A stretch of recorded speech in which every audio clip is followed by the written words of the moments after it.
Thank you very much. Thank you. Nice crowd. What a good-looking group of people. Well, we have some very, very good news today, and a lot of good things are happening for our country. Please sit down. My fellow Americans, this is Liberation Day, waiting for a long time.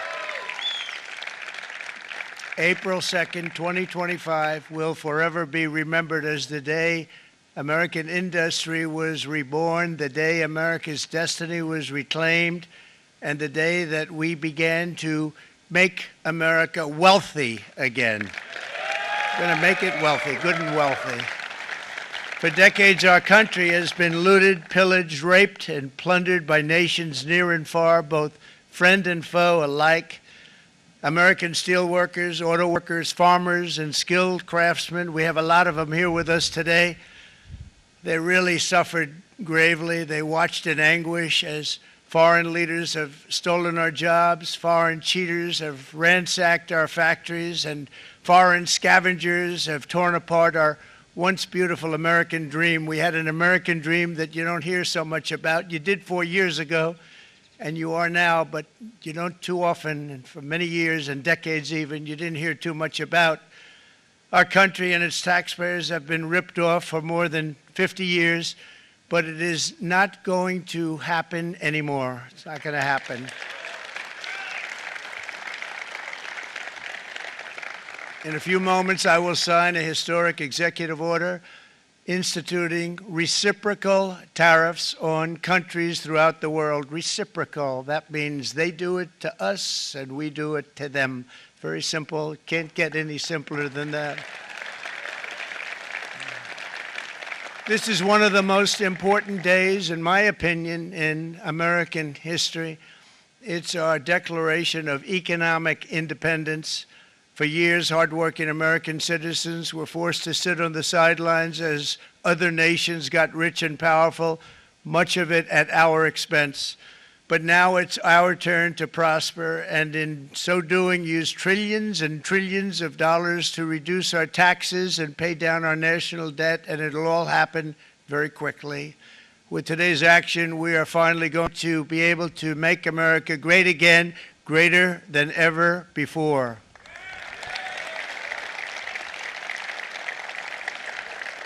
Jobs and factories will come roaring back into our country, and you see it happening already. We will supercharge our domestic industrial base. We will pry open foreign markets and break down foreign trade barriers. And ultimately, more production at home will mean stronger competition and lower prices for consumers. This will be indeed the golden age of America. It's coming back, and we're going to come back very strongly. We're pleased to be joined on this momentous occasion by Vice President J.D. Vance. J.D., thank you. Thank you. Thank you very much. Where are you, J.D.? No, that wasn't too hard to find. I was looking, you know, he likes to take a low-key attitude, so it'd usually be sit right in front. He's gaining a lot of confidence, Mike, isn't he? And nearly my entire cabinet is here, as well as Speaker Mike Johnson, who's done an amazing job. And with the great success we had last night in Florida, we have a majority of 7. And 7's like a lot when we had it at 1, right?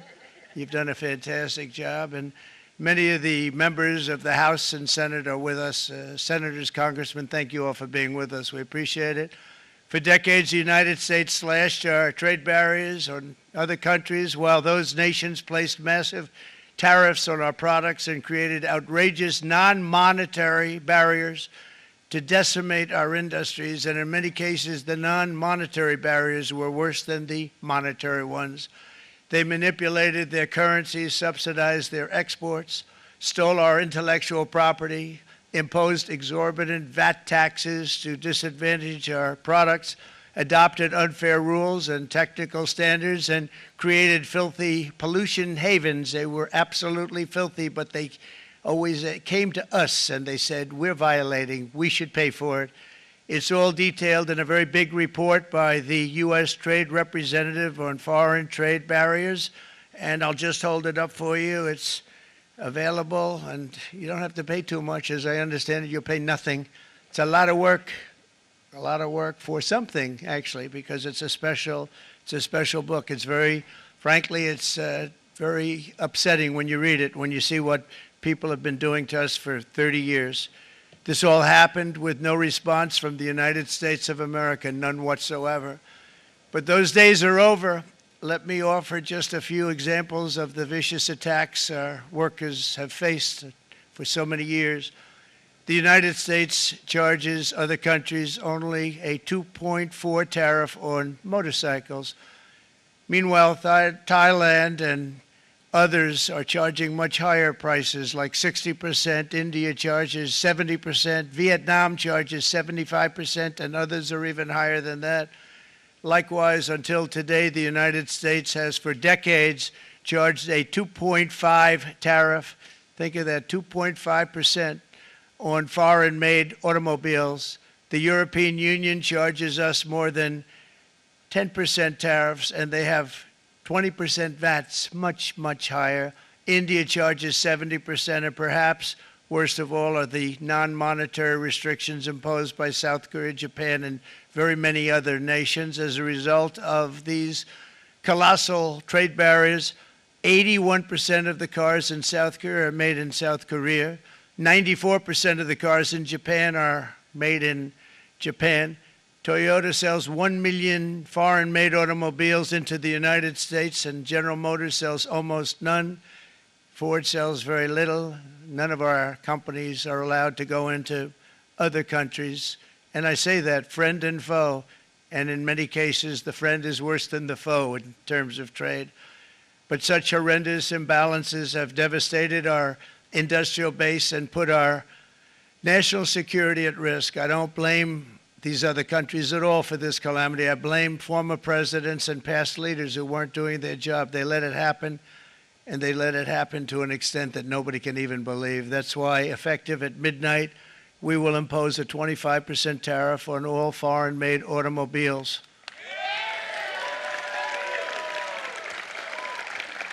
Thank you.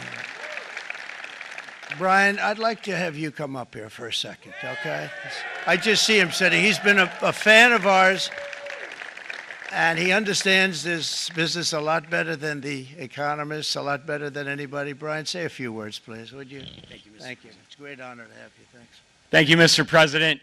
I grew up just north of Detroit, Michigan, in Macomb County, known as the home of the Reagan Democrats.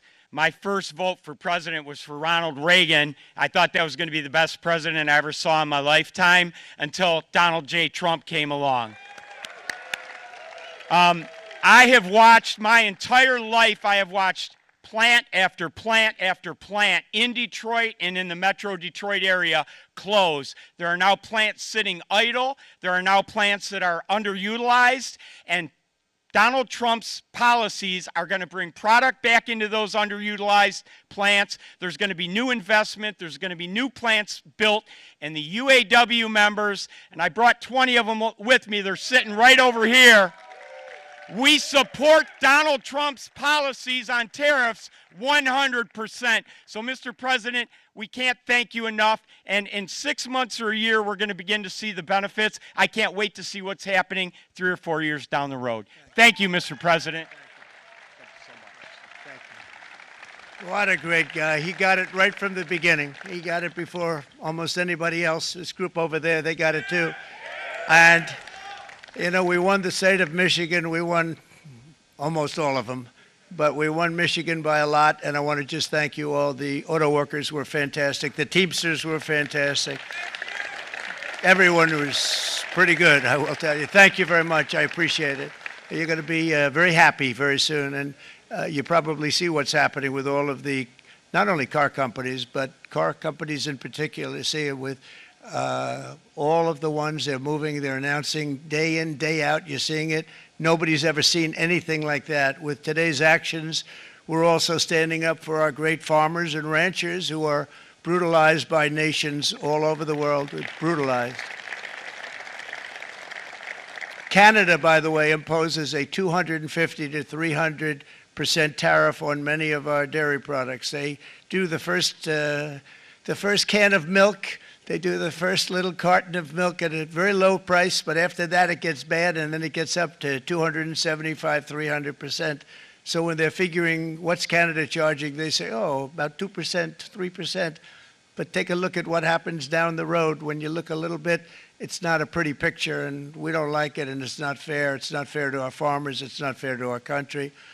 And with countries like Canada, you know, we subsidize a lot of countries and keep them going and keep them in business. In the case of Mexico, it's $300 billion a year. In the case of Canada, it's close to $200 billion a year. And I say, why are we doing this? Why are we doing this? I mean, at what point do we say, you got to work for yourselves, and you got to, this is why we have the big deficits. This is why we have that amount of debt that's been placed on our heads over the last number of years, and we're really not taking it anymore. Through non-tariff barriers, the European Union bans imports of most American poultry. You understand? They say, we want to send you our cars, we want to send you everything, but we're not going to take anything that you have. Australia bans, and they're wonderful people and wonderful everything, but they ban American beef, yet we imported $3 billion of Australian beef from them just last year alone. They won't take any of our beef. They don't want it because they don't want it to affect their farmers. And you know what? I don't blame them, but we're doing the same thing right now, starting about midnight tonight, I would say. And China charges American rice farmers an overquota, it's called, a tariff rate of 65%. South Korea charges 50%. Actually, they charge different, from 50% to 513%. And Japan, our friend, charges us 700%. But that's because they don't want us selling rice and other things. Who can blame them, Madam Secretary? Agriculture, great job you did on eggs, by the way. The egg prices came down 50%. You got them down 50%. Once we got involved, they were going through the sky. The egg prices, they were going through the sky, and you did a fantastic job. Now we have lots of eggs, and they're much cheaper, down about 59% now, and they're going down further. We charge 2.8% for so many things that other countries are charging 200%, 300%, and 400% for. If imposing tariffs and protective barriers made nations poor, then every country on earth would be racing to eliminate these policies, and China would be the first on line. They run a very strong country, but they're not first in line, and the American people are paying a very big price. From 1789 to 1913, we were a tariff-backed nation, and the United States was proportionately the wealthiest it has ever been. So wealthy, in fact, that in the 1880s, they established a commission to decide what they were going to do with the vast sums of money they were collecting. We were collecting so much money so fast, we didn't know what to do with it. Isn't that a nice problem to have? What do you think, Marco? Good problem? Marco would love that problem. But we don't have that problem anymore, but we're not going to have it very much longer, I will tell you. But they collected so much money, they actually formed a commission to determine what they were going to do with the money, who they were going to give it to, and how much. Then in 1913, for reasons unknown to mankind, they established the income tax so that citizens, rather than foreign countries, would start paying the money necessary to run our government.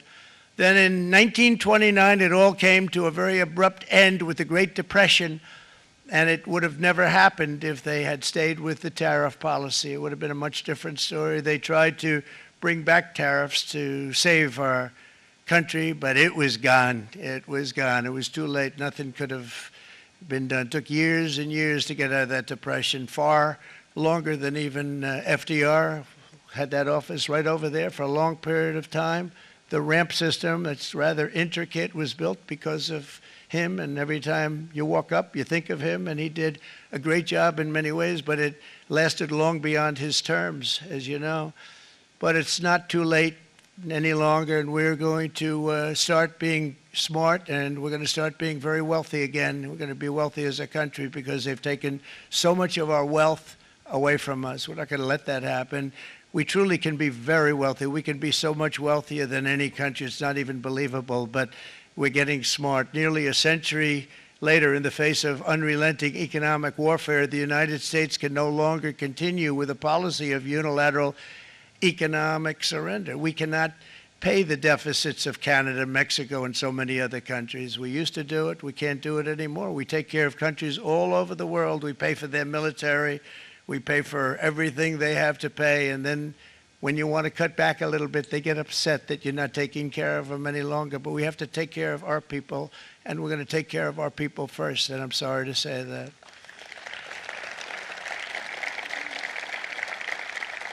And today we're standing up for the American worker, and we are finally putting America first.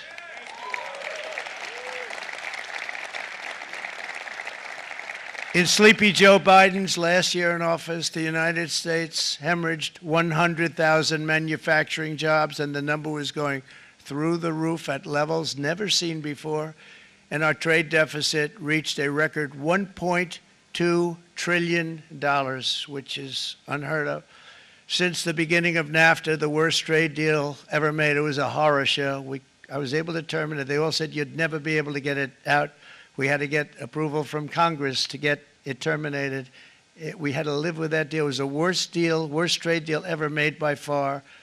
But since the very beginning of NAFTA, our country lost 90,000 factories. Think of what that is, 90,000. Think about putting a map up and putting tax on it. You wouldn't have enough room. 90,000. I said, is that possible? We had it checked 4 different times, and it was actually somewhat higher than that. And 5 million manufacturing jobs were lost while racking up trade deficits of $19 trillion. That was the worst trade deal ever made. As a result of these gigantic losses, foreign nations now own $26 trillion more of American assets than think of this, than the Americans own of their own foreign assets or other foreign assets. The United States can no longer produce enough antibiotics to treat our sick. We have a tremendous problem. We have to go to foreign countries to treat our sick. If anything ever happened from a war standpoint, we wouldn't be able to do it. We import virtually all of our computers, phones, televisions, and electronics. We used to dominate the field, and now we import it all from different countries. A single shipyard in China now produces more ships every year than all of the American shipyards combined. Think of that. And it was a business that we used to dominate. We used to dominate it totally. In short, chronic trade deficits are no longer merely an economic problem. They're a national emergency that threatens our security and our very way of life. It's a very great threat to our country. And for these reasons, starting tomorrow, the United States will implement reciprocal tariffs on other nations. It's been a long time since we even thought of that. We used to think about it a lot. We didn't think about it for many decades, and you see what's happened.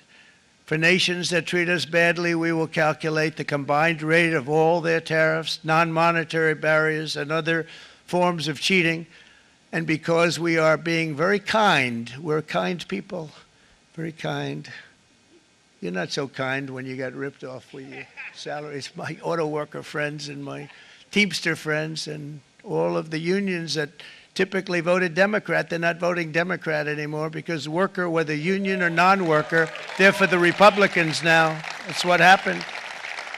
But we will charge them approximately half of what they are and have been charging us. So the tariffs will be not a full reciprocal. I could have done that, yes, but it would have been tough for a lot of countries who didn't want to do that. I'd like to see the chart if you have it.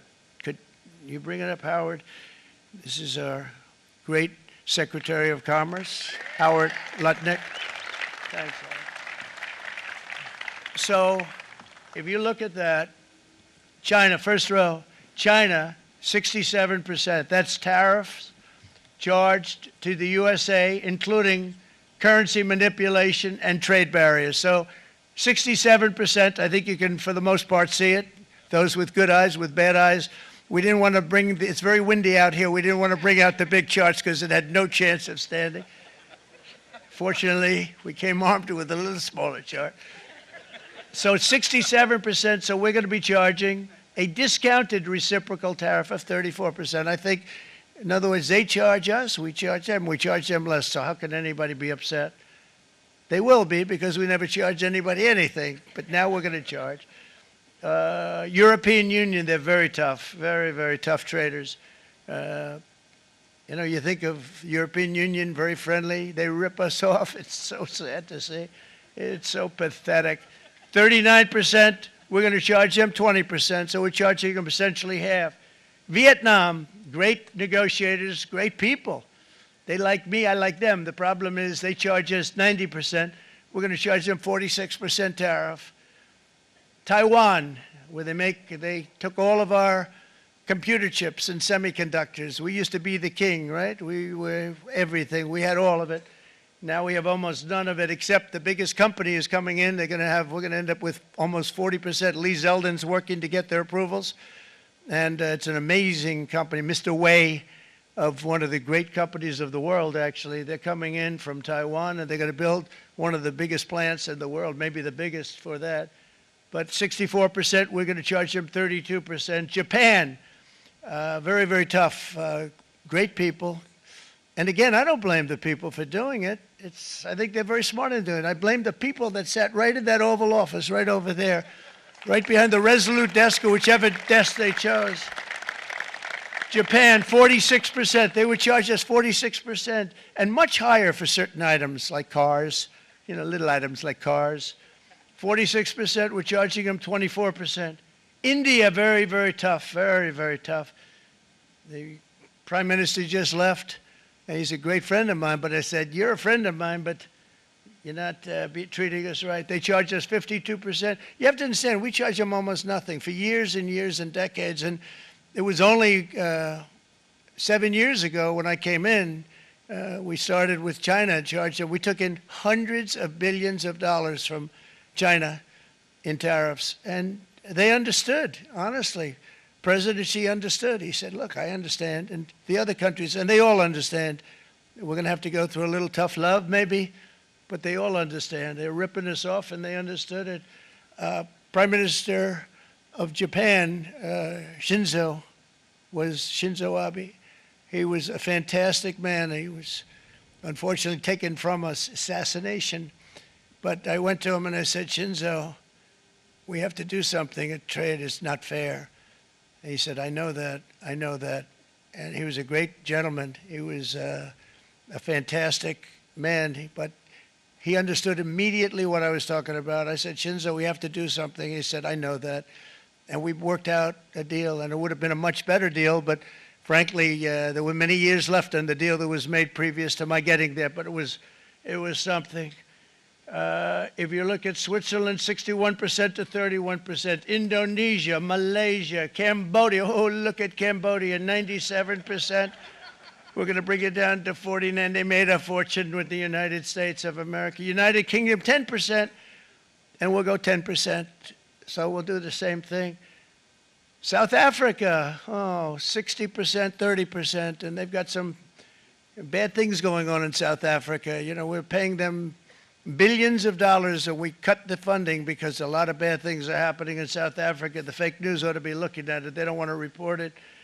Brazil, 10%, 10%. Bangladesh is 74%. So you see what's going on. Pakistan, 58%. Sri Lanka, 88%. So what we're doing is we're taking not the full, we could take the full 88%. Thanks a lot, Harold. He's doing a very good job. How's he doing, all right? I think you better take it with you. It's not going to last very long. He's going to put it, it's going to follow you down with the wind. I brought a hat just in case it got too windy, but here, would anybody like a hat? I'm not giving it to a cabinet. I'm giving it to the auto workers. Come here.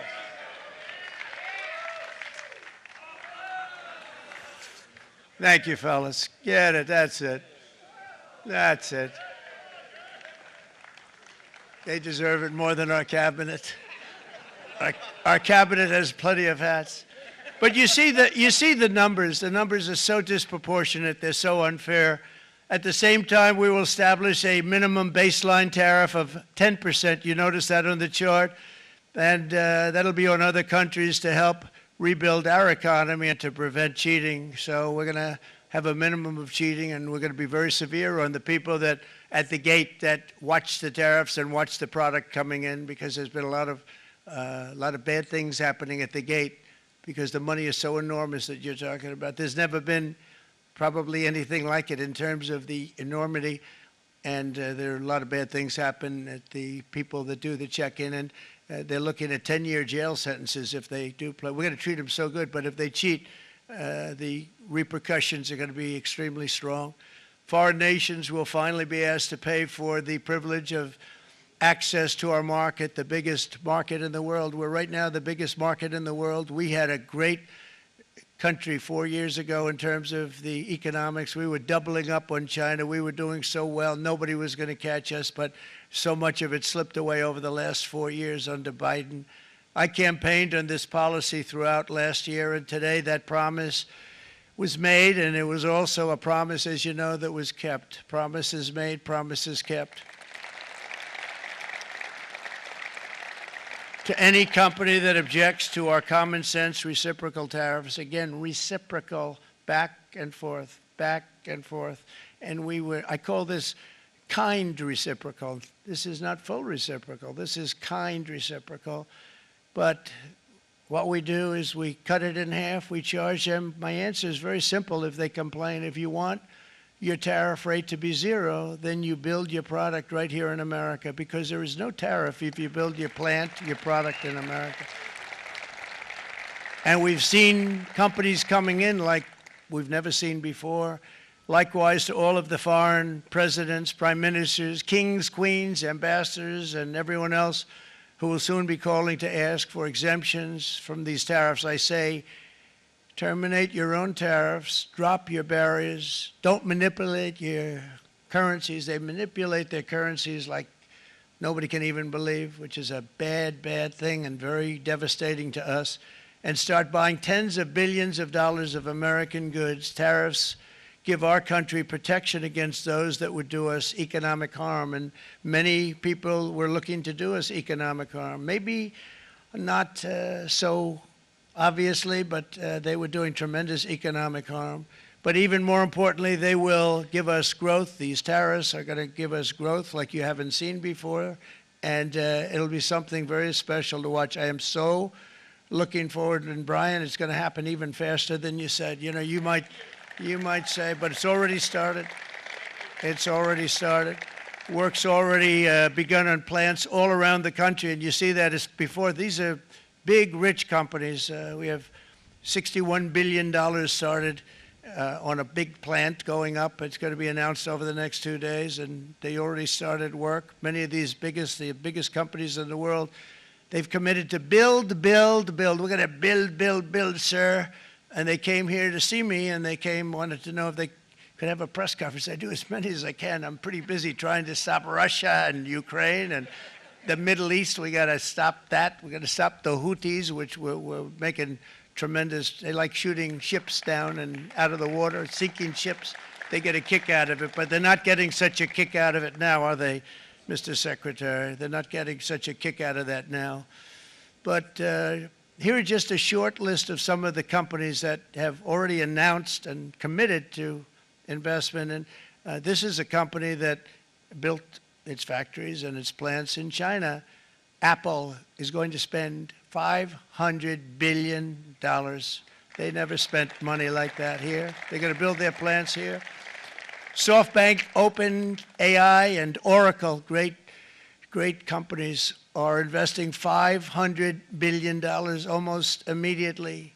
NVIDIA, a hot company, is investing hundreds of billions of dollars. They just announced. TSMC, the biggest, most important company in the world of chips from Taiwan, with no investment from us, is investing $200 billion. And they said the reason was, number one, the election of November 5th, and number two, the tariffs. They don't want to pay the tariffs, and the way they're not paying it is to build their plant here. So we're going to go from almost no percentage. We used to have 100% of the chip market. Now it's all in Taiwan. Almost all of it's in Taiwan, a couple of other countries, but mostly in Taiwan.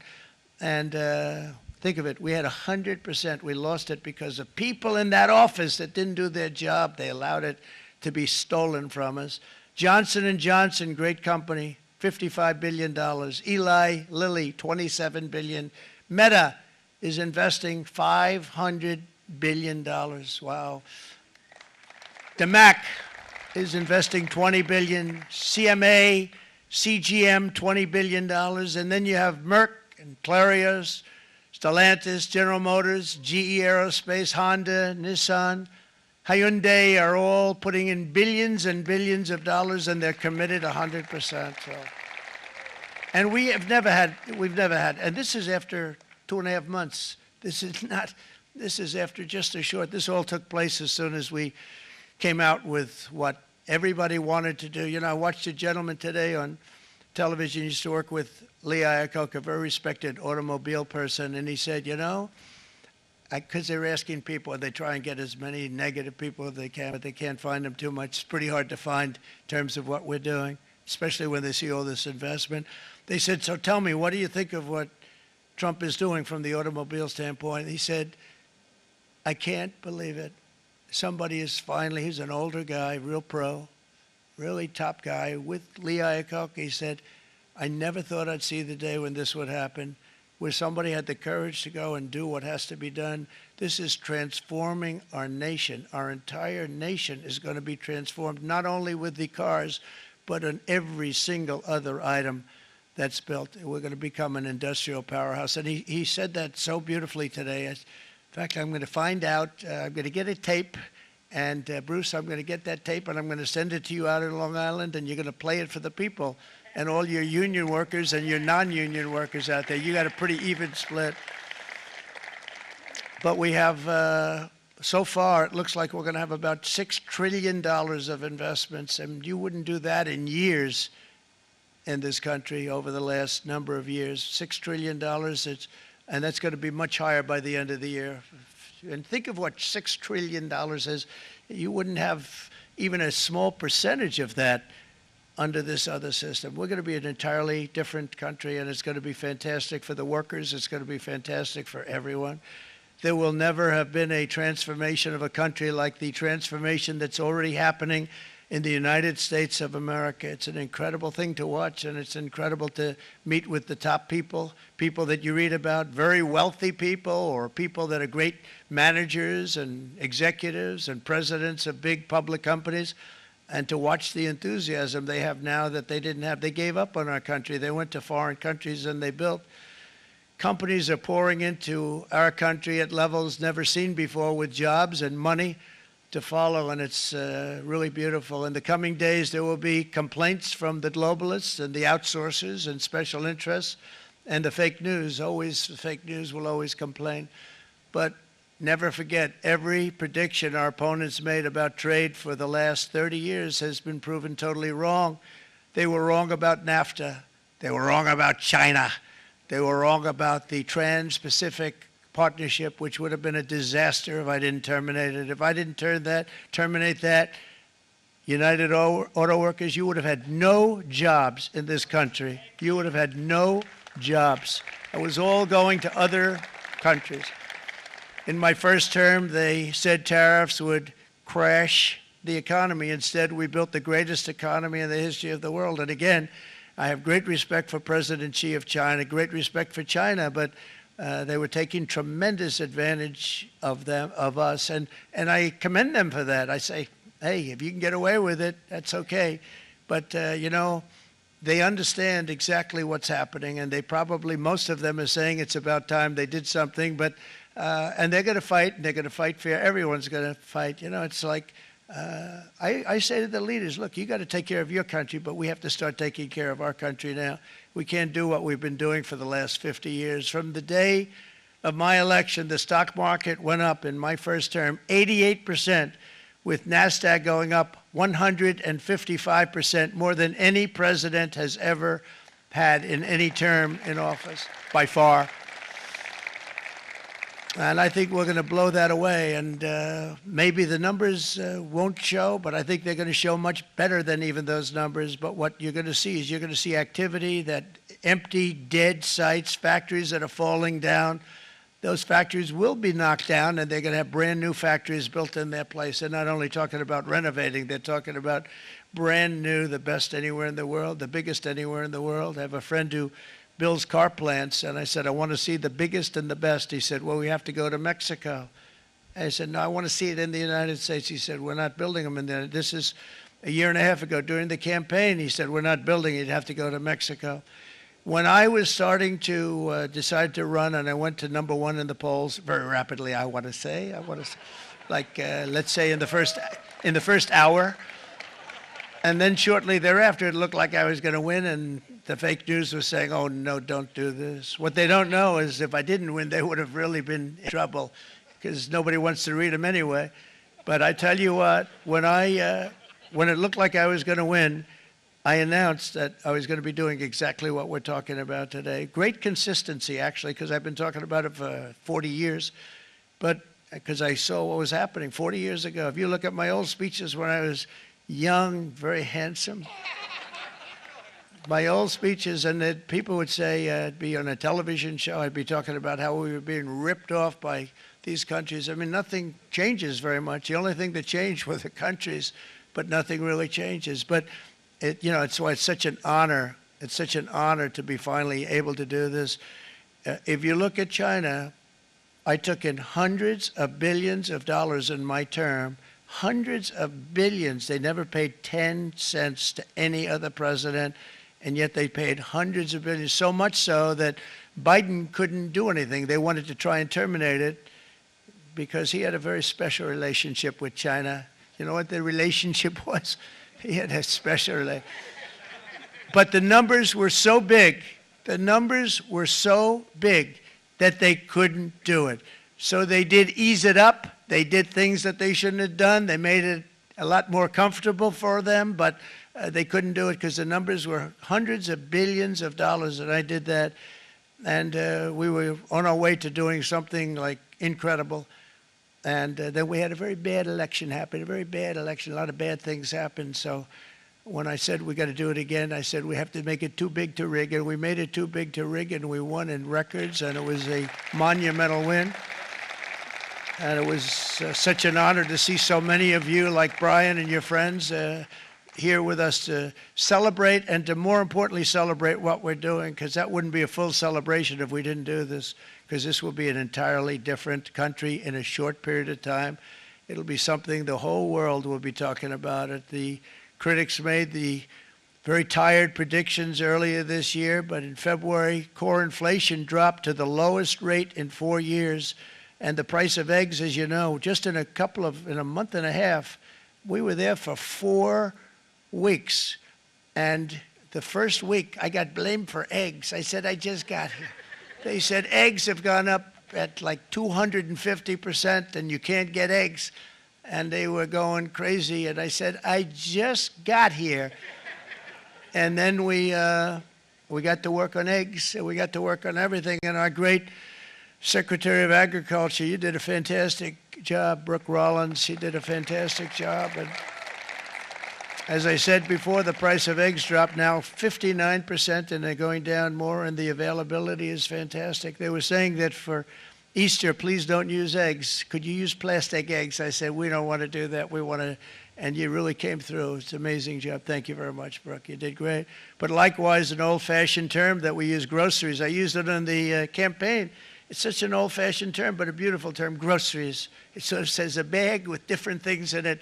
Groceries went through the roof, and I campaigned on that. I talked about the word groceries for a lot, and energy costs now are down, groceries are down, gasoline is way under $3, and people are beginning to be able to buy things and live again. We brought prices way down. We created 10,000 already in a few weeks, new manufacturing jobs.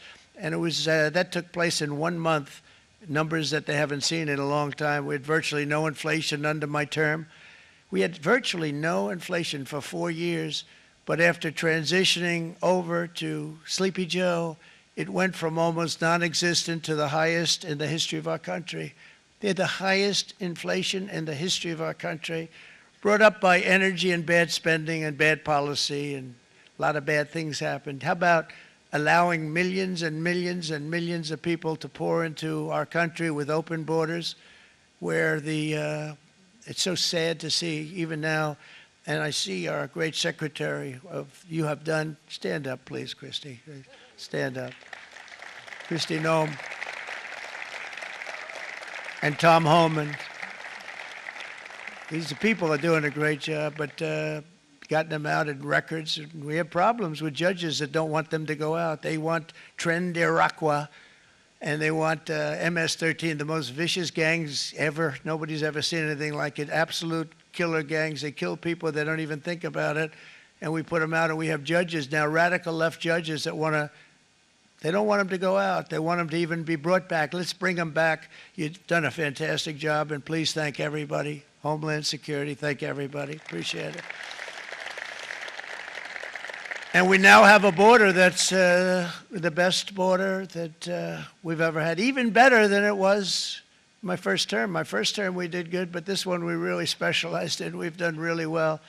And we had records then. We had the best, safest border. 4 years ago, we had the best border there ever was. And now we have, you've actually matched it and done even better. And we're going to get it down the right way. And we want people, by the way, to come into our country, but we want to come in through a legal process. We want them to come in legally. We need more people. We need people to run these plants and to help the auto workers and the Teamsters and the non-union people and everybody else. But we need people and the farmers. And we're going to let people come in, but they want to come in. We want them to come in legally. They have to have the capability of loving our country, not people that hate our country. We don't want them in our country. And now we're going to pass the largest tax cuts in American history, and that's where we're relying on Mike and John Thune. And we will not cut Social Security, Medicare, or Medicaid benefits, and the Democrats will, because if they got in, the entire economy would collapse. This country was heading for a collapse under the people that you saw. They were horrible. I think one of the reasons people like the job, I have my highest approval ratings because I think they're comparing me to the worst administration in the history of our country, so I appreciate that at least. But Speaker of the House Mike Johnson and Senate Majority Leader, appreciate it, Mike. John Thune have been fantastic, by the way. But they've been working tirelessly on taking the next step to pass the plan for our one big, beautiful bill. I'd like to name it that if you can. One big, beautiful. I made that statement about 6 months ago, and everybody calls it one big, beautiful bill.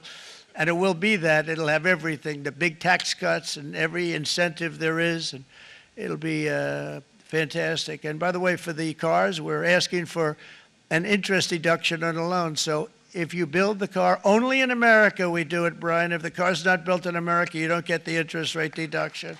But if you build the car in America, if you buy a car, if it's built in America, then you get an interest rate deduction, tax deduction, and that's a big thing. It's going to be a big thing. I think that's going to pay for itself very quickly, that deduction. Never happened. We've never had anything like that before. Somebody said, where do you get the idea? Because it's so basic. You would think that would have happened a long time ago. It never did, and I'm very happy it didn't, because now I can say that was my idea.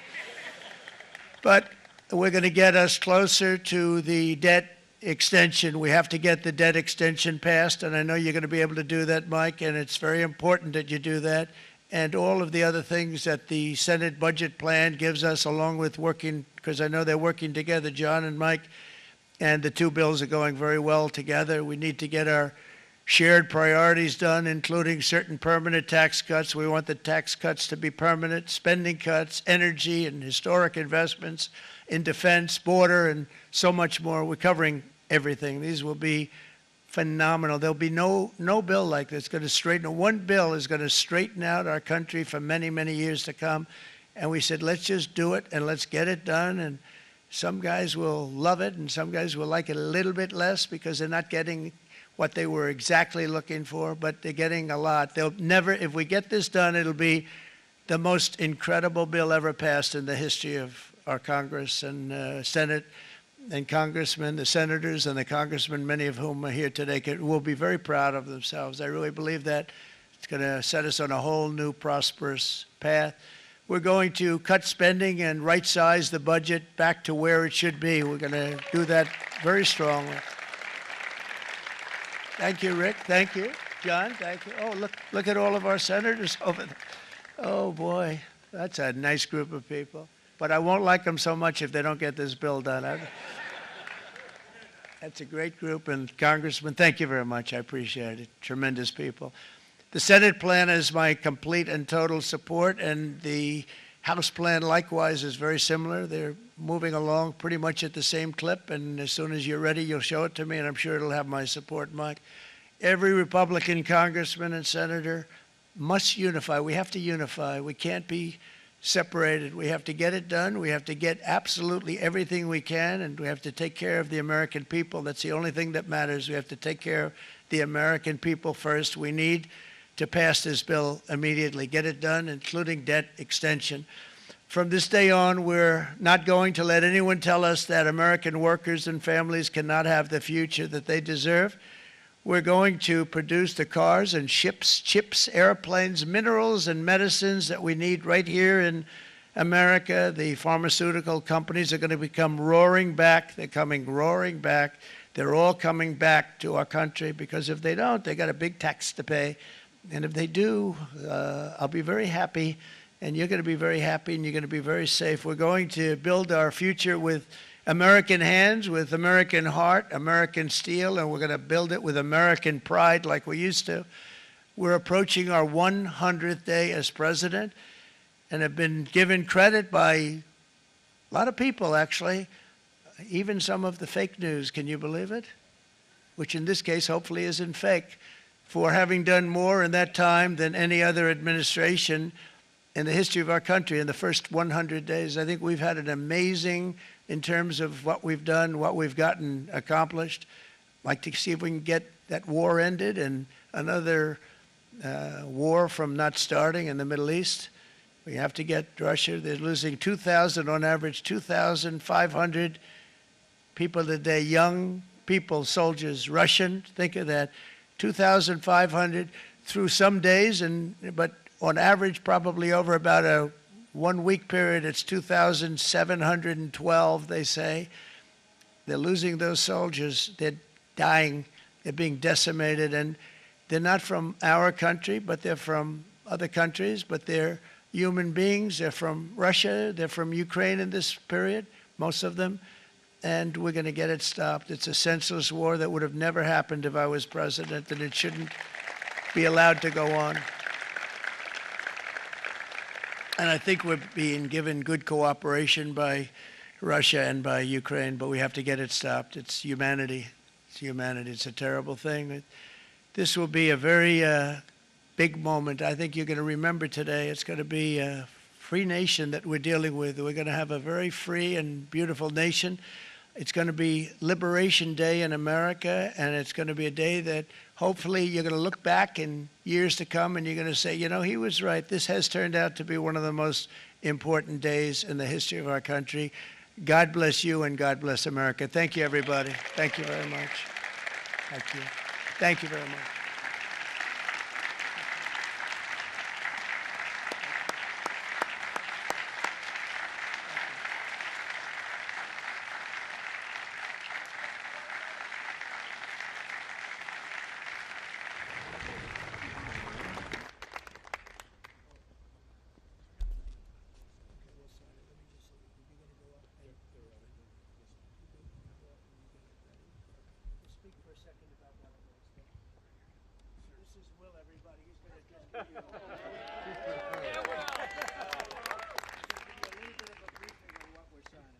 Good afternoon, y'all. We have two documents prepared for the president's signature today. One closes what's referred to as the de minimis loophole with respect to imports from the U.S. Not even Hail Mary. The other is the big one, is the reciprocal tariff executive order that the president just spoke about at length. This is obviously a huge deal, and it's been an honor to be part of your team. Thank you.